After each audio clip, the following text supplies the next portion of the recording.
অর্পণদা, একেবারে history create হবে, দুটি দলই ফাইনালে উঠেছে এবং যে দুটি দল এখনো পর্যন্ত একবারের জন্য ট্রফি জেতেনি। অর্পণদা, একদমই তসবিনা, দেখো আইপিএল পেতে চলেছে নতুন চ্যাম্পিয়ন, এক কথায় বলা যেতে পারে। কারণ পাঞ্জাব কিংস এবং আরসিবি দুজনে কেউ কোনো দলই কিন্তু এখনো পর্যন্ত আইপিএল ট্রফি স্বাদ পায়নি।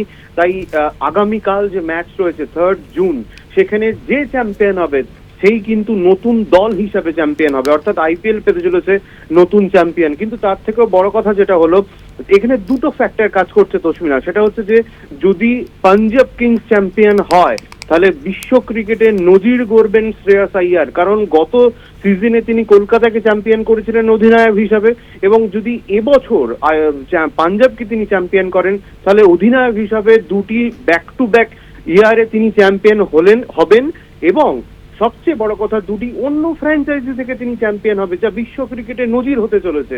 এবং অন্যদিকে তুমি যদি আরসিবি দেখো, তাহলে আরসিবি কিন্তু এখনো পর্যন্ত আইপিএল চ্যাম্পিয়ন হয়নি, তারাও কিন্তু প্রথম ট্রফি স্বাদ পাবে যদি জেতে। এবং তার চেয়েও বড় কথা হলো ক্রিকেটার হিসাবে বিরাট কোহলি, তিনি ওয়ার্ল্ড কাপ জিতেছেন, তিনি আইসিসি চ্যাম্পিয়ন্স ট্রফি জিতেছেন, তিনি টি-20 বিশ্বকাপ জিতেছেন ক্রিকেটার হিসাবে, কিন্তু তিনি কোনোদিন তার 18তম আইপিএল সিজনও এখনো পর্যন্ত তিনি আইপিএল ট্রফি স্বাদ পাননি। তুই এইবার যদি আরসিবি চ্যাম্পিয়ন হয় তাহলে কিন্তু বিরাট কোহলি ক্রিকেটার হিসেবে তিনি আইপিএল ট্রফি স্বাদ পাবেন।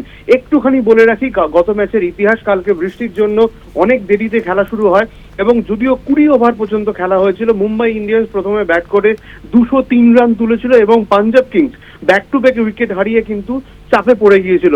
তারপরে কিন্তু জস ইংলিশ এবং শ্রেয়াস আইয়ার অধিনায়ক অসাধারণ ইনিংস খেলেন, তারপরে নেহাল ওয়াদেরা অসাধারণ ইনিংস, এবং শ্রেয়াস আইয়ার লাস্ট বলে 4 মেরে কিন্তু দলকে চ্যাম্পিয়ন করেন।